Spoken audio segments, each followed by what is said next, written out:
नमस्कार दोस्तों, कैसे हैं आप लोग। मैं तो एकदम बढ़िया हूँ। आप बताइए आप कैसे हैं। कहते हैं ना दोस्तों कि हमें कभी भी भगवान से कुछ मांगना नहीं चाहिए। सिर्फ हमें इस लायक होना चाहिए कि भगवान हमारी जो इच्छाएं हैं उसे पूरी कर सकें। आपने कभी सोचा होगा कि कभी आप भगवान से कुछ नहीं मांगते हैं और आपको बहुत ज़्यादा कुछ मिल जाता है, और कभी कभी मांगते रह जाता है इंसान और उसकी इच्छाएं पूरी ज़िंदगी पूरी नहीं होती। क्यों? क्योंकि कर्म, किसी चीज़ को पाने के लिए आपको कुछ त्याग करना पड़ता है, तभी आपको वो चीज़ मिलती है। एक बार की बात होती है कि एक राजा रहते हैं और उनको कहीं जाना रहता है, तो वो अपने जो उनके सैनिक रहते हैं उनसे अपना बोल करके कुर्ता जो उन्हें पहनना होता है वो मंगवाते हैं। अब वो कुर्ता उनका बहुत ही ज़्यादा पसंदीदा कुर्ता रहता है और उसे बहुत ज़्यादा देखने के बाद उन्होंने बाकायदा उसको बनवाया था, बता बता के कि मुझे ऐसा कुर्ता पहनना है, इस तरह का कुर्ता होना चाहिए। तो उसे कारीगर ने तैयार किया था।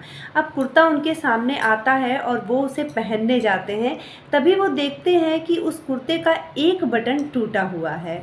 अब राजा जब ये देखते हैं कि कुर्ते का एक बटन टूटा हुआ है, तो उनको ये लगता है कि नहीं, मुझे पहनना तो यही है, अब इस बटन को सही कराना पड़ेगा।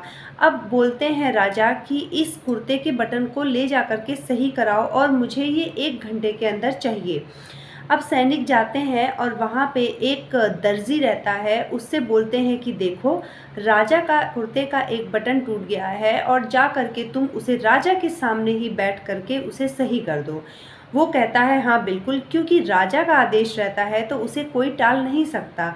अब वो भी बहुत खुशी मन से जाता है और राजा के कुर्ते का जो बटन रहता है उसे वो सही कर देता है, क्योंकि बटन उसी में ही लटका रहता है। तो वो उसे लेता है और उसको बहुत अच्छे से उसमें टाइट करके लगा देता है, क्योंकि एक छोटी सी चीज़ है, वो तो है ही दर्जी। अब उसे वो लगा देता है। अब राजा खुश हो जाते हैं, कहते हैं कि देखो, तुमने बड़ा अच्छा काम किया है, अब बताओ तुम्हें क्या चाहिए, तुम अपनी मुँह मांगी कीमत बोलो, तुम्हें क्या चाहिए।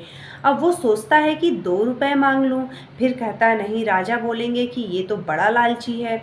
अब वो अपने दिमाग में सोचता रहता है, सोचता रहता है, फिर वो कहता है कि कहीं मुझे लोग लालची ना बोले कि इस छोटे से बटन की मैंने इतनी कीमत ले ली। अब वो कहता है, हे राजन, आपको जो भी समझ में आए आप अपने हिसाब से दे दीजिए, जो आपको मेरे उचित मूल्य आपको इसके लिए लगे। अब राजा सोचने लगे कि इसने तो सब कुछ मेरे ऊपर छोड़ दिया है, और अगर मैं इसे कम देता हूँ तो पूरी प्रजा में ये हो जाएगा कि राजा ने अपने मन से इसे सिर्फ इतनी सी मूल्य चुकाया। राजा को लगता है कि अब मुझे अपने हैसियत के हिसाब से इसे इसका मूल्य देना होगा, क्योंकि इसने मांगा नहीं, मेरे ऊपर छोड़ दिया। अब राजा उसे उस बटन के लिए 2 गांव दे देते हैं। सोचिए आप कि वो मांगता नहीं है और राजा के ऊपर सब छोड़ देता है, और राजा उसे देते हैं 2 गांव।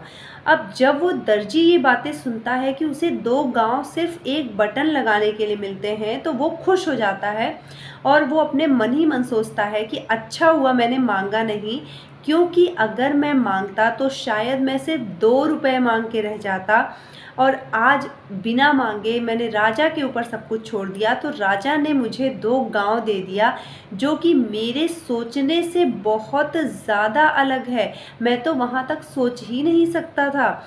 इसीलिए कहते हैं ना दोस्तों कि हमें भगवान से कभी मांगना नहीं चाहिए, सिर्फ उनके प्रति अपनी श्रद्धा भाव को, अपने समर्पण को दिखाना चाहिए। और उन्हें तो सब कुछ पता है, जिन्होंने आपको जन्म दिया है, क्या उन्हें नहीं पता होगा कि आपको किस चीज़ की ज़रूरत है। तो आपको सब कुछ उनके ऊपर छोड़ते हुए अपने काम में लग जाना चाहिए, भगवान के प्रति समर्पण अपना दिखाना चाहिए, क्योंकि जब तक आप उसके लायक नहीं बनेंगे तब तक भगवान आपको कैसे कुछ दे सकता है। तो मिलते हैं आपसे अगली मोटिवेशनल स्टोरी के साथ। आप जुड़े रहिएगा हमारे साथ, चैनल को ज़रूर सब्सक्राइब कर लीजिएगा, और आपको ये कहानी कैसी लगी ज़रूर बताइएगा। नमस्कार, जय श्री राम।